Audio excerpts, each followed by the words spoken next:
Hai, Assalamualaikum warahmatullahi wabarakatuh. Saya Dina Novitasari. Kali ini saya ingin memberikan suatu penjelasan sedikit mengenai uji kebocoran tabung pesawat Sinar X.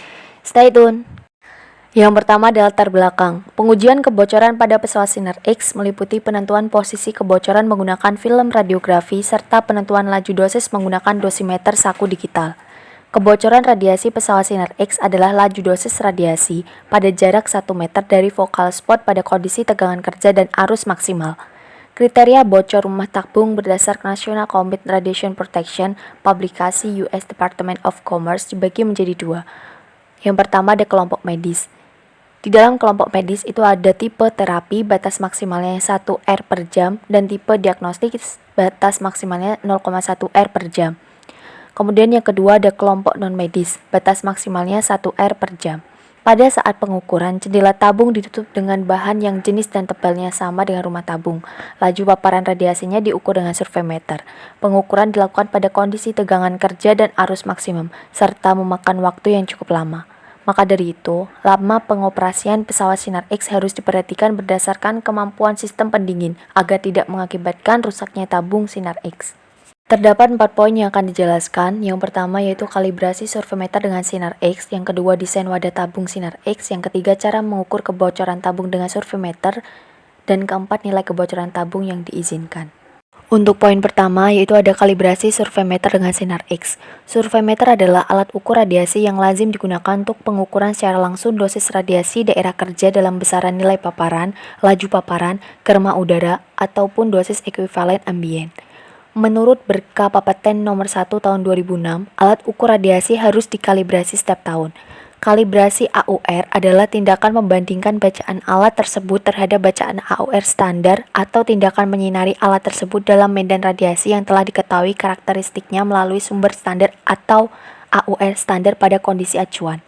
Selama ini, surveimeter tersebut dikalibrasi dengan sumber radioaktif yang memiliki energi tinggi, yaitu 137 CS, dengan tegangan 661,64 KIV dengan waktu paruh cukup panjang yaitu sebesar 11.018,3 kurang lebih 9,5 hari atau lebih dari 30 tahun.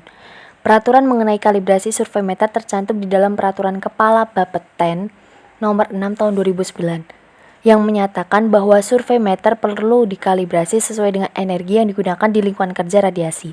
Dengan demikian, estimasi dosis yang diterima pekerja radiasi dalam level proteksi radiasi dapat dihitung dengan tepat. Kemudian ada teknik kalibrasi AUR. Ada dua, sumber radiasi standar dan metode substitusi. Untuk yang pertama, sumber radiasi standar. Menggunakan sumber radiasi standar yang karakteristiknya telah diketahui atau dengan menggunakan AUR standar yang terkalibrasi ke laboratorium yang lebih tinggi tingkatannya. Kemudian yang kedua yaitu metode substitusi. Dengan cara AUR standar dan AUR lapangan diletakkan dalam medan radiasi yang sama dan diiradiasi secara bergantian, atau metode tip to tip yaitu AUR standar dan AUR diradiasi secara bersamaan.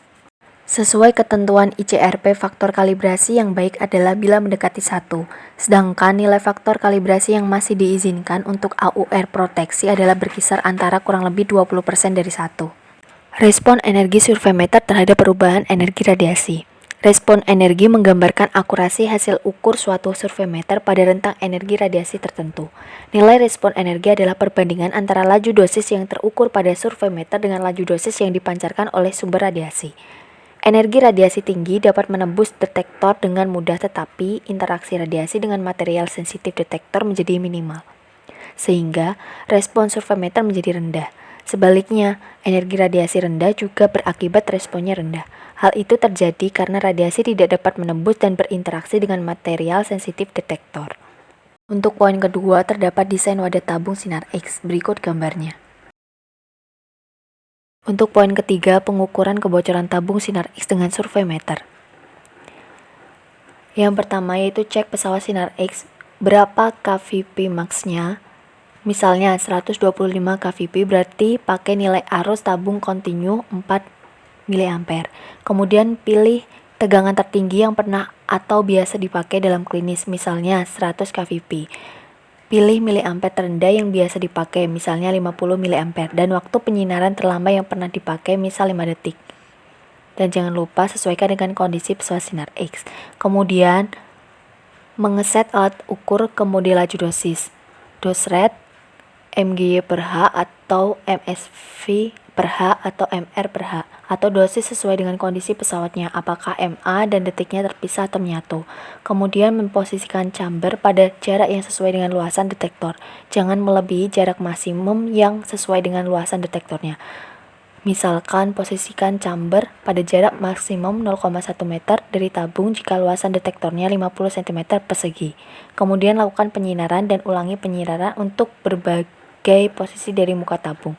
Dan berikut untuk analisisnya. Jika setting miliampere dan S terpisah, bacaan MR per jam atau mgy per jam atau mcv per jam kali 4 MA atau 50 MA kali 0,1 per 1 kuadrat inverse squared law sama dengan XMR per jam atau mgy per jam atau mcv per jam.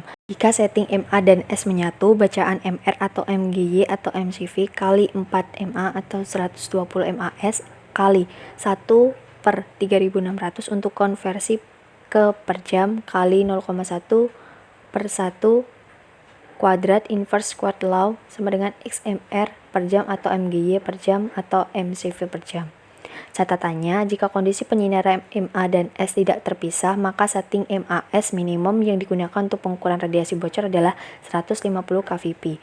Maka gunakan 3,3 kali 3600 per 100 sama dengan 118,8 MAS. Jadi bisa digunakan 120 MAS.